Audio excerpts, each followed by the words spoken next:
Hello and welcome back to Cinerecap. Today we are diving into a martial arts movie starring the legendary IP Man. Be warned, spoilers ahead. After losing a duel to IP Man, Chen Tini takes his son and retreats from the martial arts world. A client tries to rope him into a job, demanding he rough up a lowlife, but Chen Tini declines and starts to walk away. A taunt is hurled at him. What's quicker, a gun or your fist? Chen Tini spins, knocking the gun from the client's hand.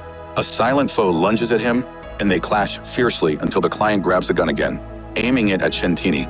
Instead of firing, he accepts the refusal and lets Chen Tini leave. In the morning, Chen Tini wakes his son for school, prepares breakfast, and opens his shop. After gathering delivery items, he hops on his bicycle, his son perched on the back, and pedals to the drop-off points. Meanwhile, in a den where addicts feed their habits, a customer can't pay her tab. The owner wastes no words, using fists and kicks to demand payment. She's told to cough up cash today or face being sold to a brothel. Later, at a street cafe, the owner, the customer, and a dozen goons await someone to bring the money. The customer's friend Julia arrives with the cash, but the owner's not satisfied. The goods are paid for, but the customer owes another $500 or they're not leaving. Rejecting the deal, the owner signals, and his men charge the girls. A fight erupts. The girls resist, but a bat to the customer's back sends her sprawling onto the street. Just then, Chen Tini cycles by, spotting the assault. The final straw is the owner smashing a gift Chen Tini bought for his son. Chen Tini leaps in, defending the girls, and takes down the entire gang, including the owner. Arriving police don't investigate. They arrest everyone involved. At the station, after a chat with the chief, the captain orders all released. Left among the detainees, Chen Tini faces another questioning before being freed.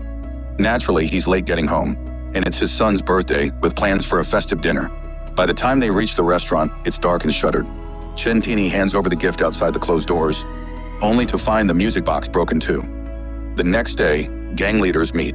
Their boss, Madame Kwan, who runs the local underworld, aims to legitimize it within 3 years, shielding everyone from death in jail. Only the drug den owner objects, believing the syndicate can grow stronger in the criminal world. The issue goes to a vote, and most favor legalization. Meanwhile, on the street, Chen Tini's son takes a punch to the eye defending his father's honor, rejecting claims he's just a vendor. The boy knows his father taught Wing Chun at his school. That night, Molotov cocktails crash through Chen Tini's windows, setting his shop and home ablaze. He carries his son to the gates, but they're chained shut from outside, trapping them. As he struggles, Chen Tini sees the drug den owner and his thugs. Clutching his son, he tries to flee, but the thugs draw knives and pursue. Spotting Julia, the woman he saved, Chen Tini hands her his son, asking her to protect him, then lures the thugs away. After defeating them, he returns for Julia and his son, but a heavy blow to the head staggers him. The familiar silent foe attacks, and a fierce duel sways back and forth. Suddenly, Julia appears with the boy, who's unconscious and needs a hospital. Chen Tini rushes to his son, and the opponent vanishes. At the hospital with police present, Chen Tini hopes for justice, having seen who set the fire to kill them. Unbeknownst to him, the police captain's been bribed, and the case is dismissed as an accidental fire, closed for lack of intent. Julia supports the fire victims, offering housing and taking them to her brother's bar. In exchange for waitressing, she lets them stay at her place. That night, Chen Tini storms the bandits' hideout, beating everyone but missing the owner. He grabs nearby Molotov cocktails and torches the den. Starting his shift, Chen Tini, now in a waiter's uniform, watches Julia perform. A drunk patron provokes him, but Julia's brother steps in, noting the newcomers still learning the ropes. Later, Julia tends to burns on Chen Tini and his son. The den's destruction enrages the owner, who craves revenge, but his sister, appearing at the ashes, orders him to stand down, saying they're even. The owner disagrees. Chen Tini continues at the bar when Madame Kwan visits, offering a hefty check for her brother burning his home. Chen Tini returns it, noting he burned her brother's den, so the check evens that score. The owner thinks disputes are settled, but her brother disagrees, wanting to seize control. Learning his partner deals heroin, he seeks a partnership, controlling a busy street with bars, perfect for drug sales, except Julia's bar, under his sister's protection. He plans to fix that. Time passes, and Chen Tini works at the bar. Julia's brother hosts a dinner, inviting family, Chen Tini and his son. Chen Tini toasts, grateful for their unconditional acceptance. Julia declares them one big family. At the bar's hall, an auction raises funds for typhoon victims. The first lot sells for $100,000 to Madame Kwan, but others accuse her of using dirty triad money. The organizer, swayed by the crowd, rejects her donation, and she leaves, insulted. On the streets, Chen Tini sees Madame Kwan and her partner dominating, with heroin sold everywhere. He urges Julia to tell her brother, but she knows he won't challenge Madame Kwan. Meanwhile, Madame Kwan and her partner pitch a deal to the auction organizer. He agrees but wants only one partner. Madame Kwan kills her partner, taking full control. Chen Tini informs her that Kit, working for her, sells heroin on her street.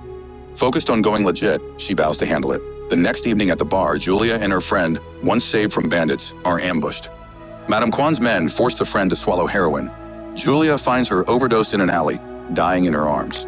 Madame Kwan confronts her brother, demanding he stop the heroin trade, but he refuses, declaring independence with 40 men rushing in. She has only one bodyguard. Suddenly, the door is torn off, and Julia's brother and Chen Tini enter. With the bodyguard, they battle the bandits. After defeating them, the bodyguard faces Julia's brother, while Chen Tini, targeting the owner, meets Madame Kwan's fist. She's protecting her brother. A fierce fight erupts. When the owner grabs his gun, Madame Kwan severs his hand. He reveals the drug stash, ending the street trade. The main drug operation persists with the auction organizer, who bribes the police captain.